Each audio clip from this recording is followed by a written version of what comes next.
सभी को नवरात्र की हार्दिक शुभकामनाएं। आज अष्टमी के दिन नवरात्रि अंतिम पड़ाव पर पहुंच चुके हैं और आज मां दुर्गा के 8वें रूप स्वरूप आदिशक्ति महागौरी की पूजा की जाएगी। इस दिन देवी की पूजा मूल भाव को दर्शाता है। देवी भागवत पुराण में बताया गया कि माँ के 9 रूपों और 10वें महाविद्या में सभी आदिशक्ति के अंश और स्वरूप है, लेकिन महादेव के साथ उनकी अर्धांगिनी के रूप में माँ गौरी हमेशा विराजमान रहती है। माँ दुर्गा के इस स्वरूप की पूजा करने में सोम चक्र जागृत होता है और इनकी कृपा से हर असंभव कार्य पूर्ण होता है। ज़्यादातर घरों में इस दिन कन्या पूजन किया जाता है और कुछ लोग नवमी के दिन भी पूजा अर्चना करने के बाद कन्या पूजन करते हैं। तपस्या से माँ ने किया गया था गौर वर्ण प्राप्त। महागौरी ने अपनी तपस्या से इन्होंने गौर वर्ण प्राप्त किया। उत्पत्ति के समय यह 8 वर्ष की थी, इसलिए इन्हें नवरात्र के 8वें दिन पूजा जाता है। अपने भक्तों के लिए यह अन्नपूर्णा स्वरूप थी। यह धन वैभव और सुख शांति की अधिशास्त्री देवी है।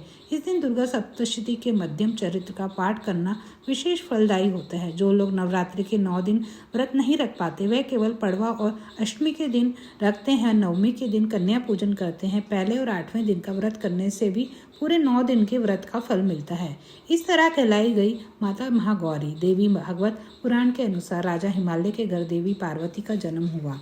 उनको 8 वर्ष की आयु में अपने पूर्व जन्म की घटनाओं का आभास होने लगा। तब उन्होंने भगवान शिव को अपना पति मान लिया था और को प्राप्त करने के लिए तपस्या शुरू कर दी थी। तपस्या के दौरान एक वक्त ऐसा आया कि माँ केवल कंद मूल फल पत्तों का आहार करने लगी। बाद में माँ ने केवल वायु पीकर ही तप करना आरंभ कर दिया। माँ की तपस्या से प्रसन्न होकर भगवान शिव ने उनको गंगा स्नान करने को कहा। जैसे ही माँ पार्वती गंगा स्नान करने गई तब देवी का एक स्वरूप श्याम वर्ण के साथ प्रकट हो गया, जो कौशिकी देवी कहलाई।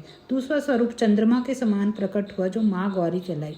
महागौरी अपने हर भक्त की मुराद पूरी करती है और सभी समस्याओं से मुक्ति दिलाती है। ऐसा है माता का स्वरूप। सांसारिक रूप में इनका स्वरूप बहुत ही उज्जवल, कोमल, श्वेत वर्ण और श्वेत वस्त्रधारी है। देवी माँ गौरी को गायन संगीत प्रिय है और वे सफेद वृक्ष यानी बैल पर सवार है।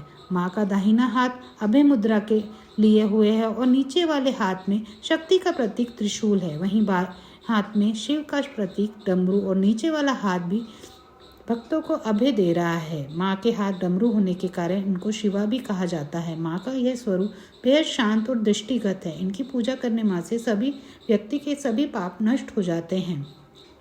इस चीज से लगाए माता का भोग। अष्टमी तिथि के दिन माँ गौरी को नारियल या नारियल से बनी चीज़ों का भोग लगाया जाता है। भोग लगाने के बाद नारियल को ब्राह्मण को दे दे और प्रसाद स्वरूप भक्तों में बांट दे। जो जातक आज के दिन कन्या पूजन करते हैं वह हलवा, पूड़ी, सब्जी और काले चने का प्रसाद माता को लगाते हैं और फिर कन्या पूजन करते हैं। कुछ लोग नवमी के दिन कन्या पूजन करते हैं, लेकिन अष्टमी के दिन कन्या पूजन करना श्रेष्ठ रहता है। कन्याओं की संख्या 9 हो तो अति उत्तम, नहीं हो तो 2 कन्याओं के साथ भी पूजा की जा सकती है।